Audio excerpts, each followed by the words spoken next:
Hey everyone, John Hartley. I'm getting cabin fever.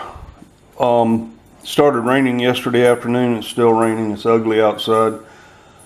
And I have 3 items in the mail, 2 coins and a silver bar, that the tracking is just stagnant. They were supposed to be here by now, all 3 of them. None of them are here. So since I don't have anything new to make a video about, I thought I'd pull out some old stuff that is interesting. But first, I was talking to Lainey of RB50 yesterday, and I told her about the sale they had on pork loins at my local BI-LO. This is a 4.5 pound pork loin, and it's on sale, but it was originally $3.79 a pound. They marked them down to $1.79 a pound. They took off more than what I ended up paying for it.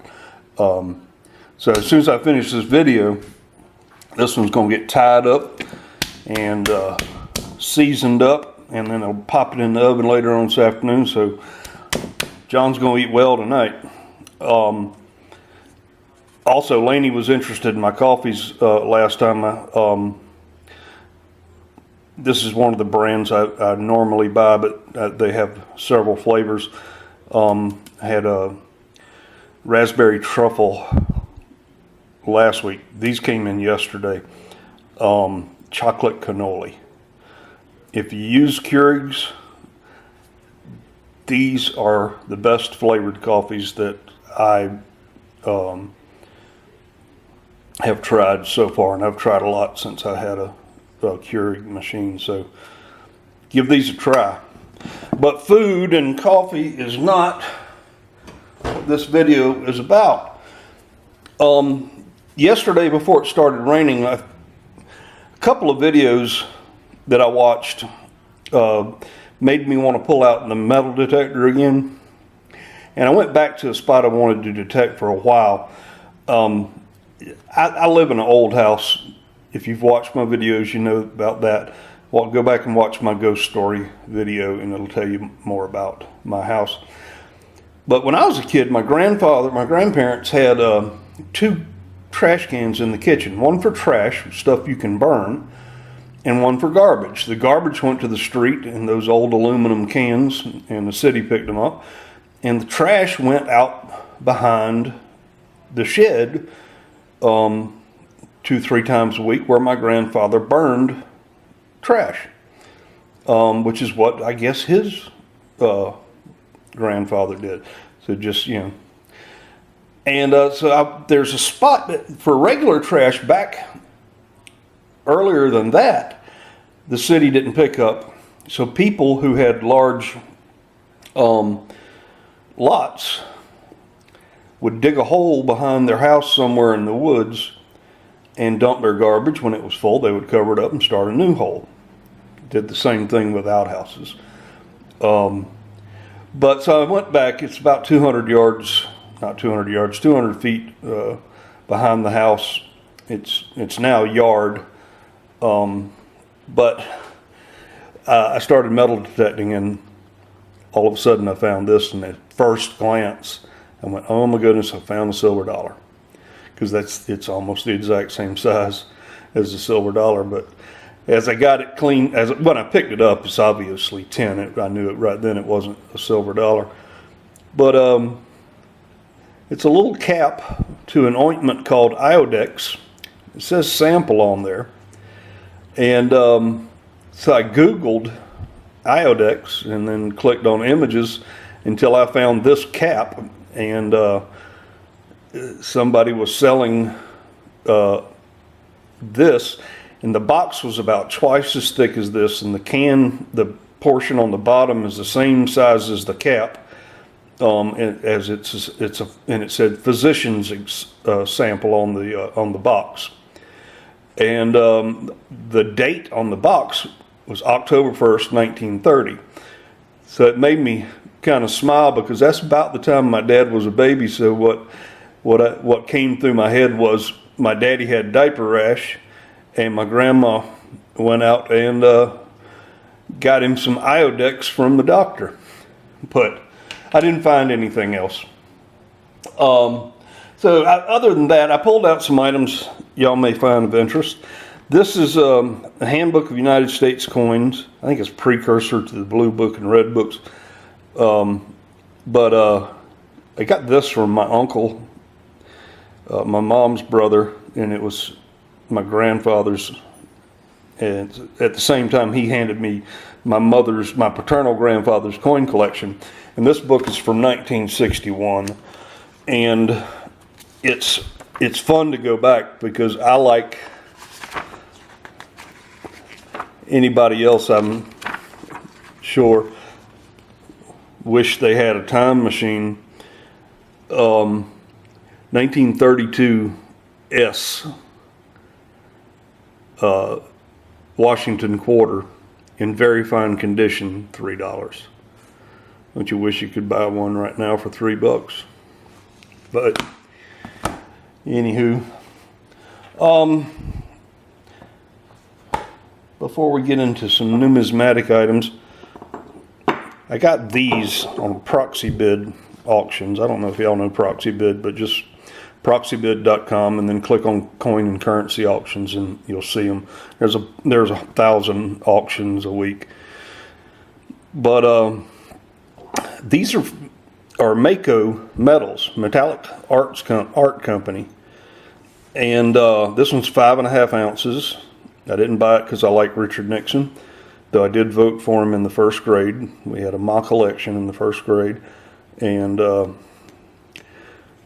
but because the auction I usually go to is the same auction each week, because 60% of the stuff are Morgans and peace dollars, and when something like this comes up, nobody's interested in it. I got both of these well under melt. I love it when the auctioneer goes, "Sold to John Hartley, you stole that one." This one is a little bit more interesting. This one is 6.5 ounces. These are both 999 fine silver. But I couldn't find any information on the internet on this one. It's about Vietnam, peace in Vietnam. So I called Mako and spoke to their archivist. And she said, the only information we have on that is that we made the dies. These are very high relief in case you... But we don't have any other information. We didn't make the metals. Somebody else made the metals from the dies we made. And this one, everything's stamped on the side. Let me find. This one has a low serial number of, there it is, 329. And so I'm thinking that there are, because there's not a zero in front of it, this one has a 4-digit serial number. Maybe this one, there's only 999 or less of these around.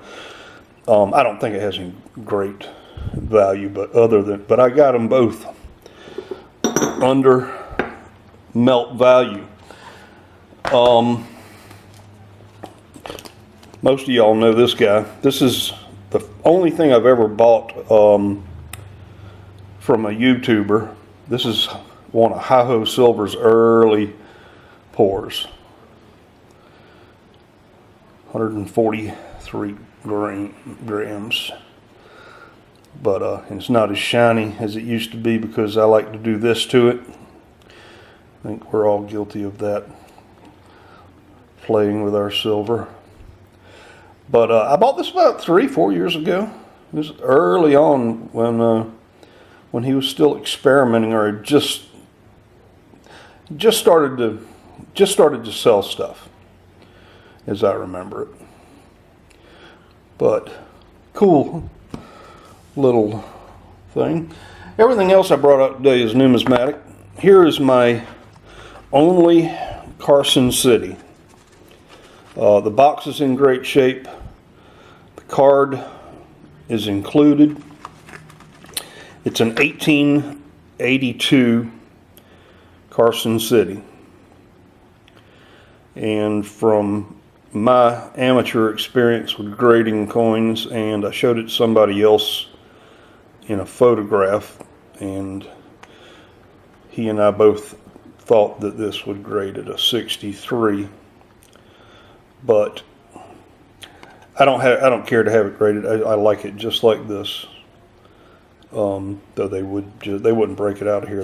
You've seen them. They put those bands around them. But this is my only Carson City, and I love that coin, so I thought I'd show you that. And now some stuff from my foreign coin album. I just went through and picked out some things that I liked to show you on this ugly rainy day. This is a 1947 Panama Balboa. I pulled this one out. It's not just 900 silver, and it also has a beautiful. The front's nice too, but I love this reverse. This reverse reminds me of the $2.50 sesquicentennial gold coin that I showed in an earlier video. But the way she's standing, it's very similar. But I love this Panama coin. Only one I have of that. If you have this is not much value. It's 1955. It is early. There's no silver in this 5 lira coin, but Vatican City has some nice designs. I've got about 5 of their coins.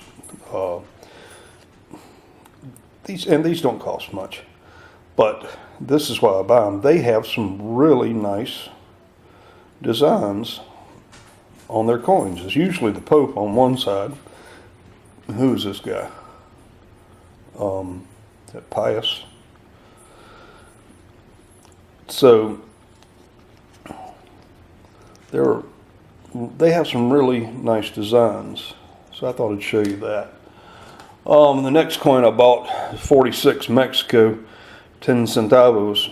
The reason I bought this coin, it's copper, so nothing valuable. It cost me a few dollars. It's in great shape, but this design looks like the Aztec calendar. And some people like coins because they're old and they're got great value and stuff like that. A lot of the stuff I get is like this. I get it because I just like the way it looks. If I remember, this might have been $4 or $5, maybe $6. I don't know, but I just like the coin, so I got it. I can do that. It's me. Another one in the same manner. This is a 1909 Italian 20 centesimi, which is, I don't know if I said that right. I doubt I said that right. But when I was in the military, I was in Italy a few times, and this would not buy you a piece of bubble gum nowadays. 100 lira might buy you supper. But I pulled this one out because of everything. The way I turn today is wrong.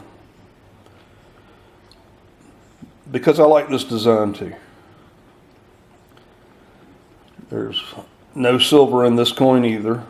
Any silver coins in my foreign coin album, so I don't have to look them up every time I look at them, I write the silver content on them, like this half real.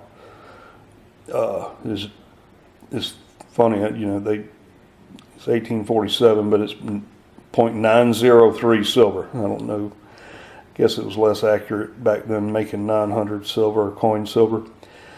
If you've seen my older videos, you'll know any coin that I have that has my father's initials on them, PMH. These are coins that I inherited from him, that he inherited from his father. And his father, my grandfather, probably got them from my great-great-grandfather, he bought my house originally back in 1869. And he had 2 professions. He was the vice president of what was then our local bank. It's now City Hall. But across the street from the bank, he owned a general store. that I assume he ran by proxy, after work or what have you, because he worked at the bank and probably had clerks at the store. So I'm imagining some of these older coins, like these next ones I'm fixing to show you, came through his bank or his store, and he accepted them and then pulled them out of the cash till. As many of you know, Mexico and Spanish dollars circulated widely in the United States in the early days. This is a half or 2 reel, 1808. It's in bad shape, but it is a nice old coin. I imagine these went through his store or through the bank, and because this is in the 1860s, 70s, 80s, 1890s. He died in 26, but I guess every once in a while something like this. Somebody pulled it out of somebody's collector jar and tried to spend it, and somebody was smart enough, I'm assuming my great-great-grandfather, somebody was smart enough to save it. Here's another, this is 8 reel, bad shape again. Somebody scratched on it to see if it was real silver, I guess, in 1805.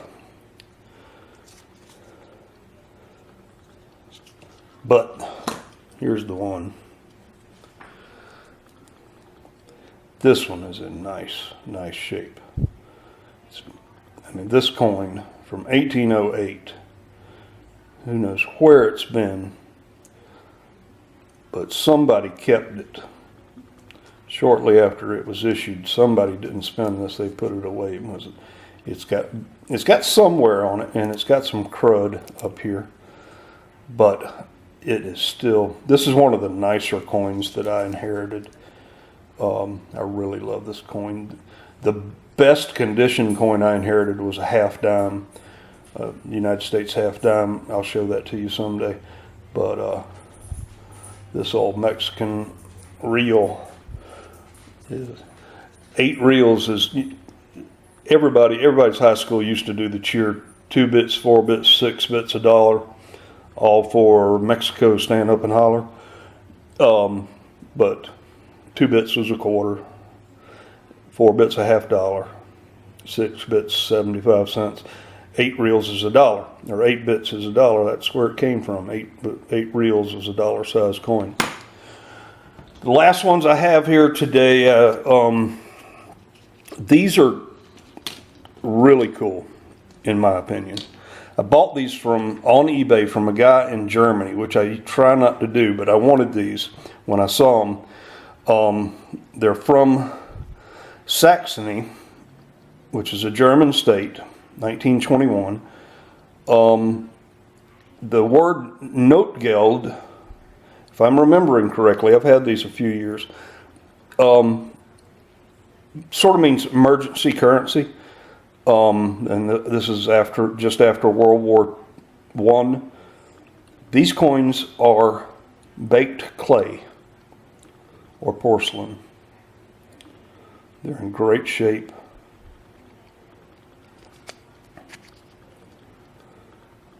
$20 fitting. This one,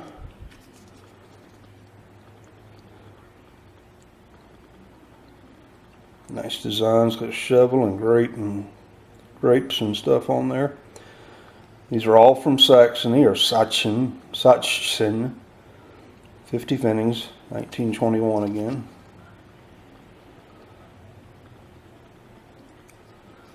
Nice, and the biggest one is 1 mark.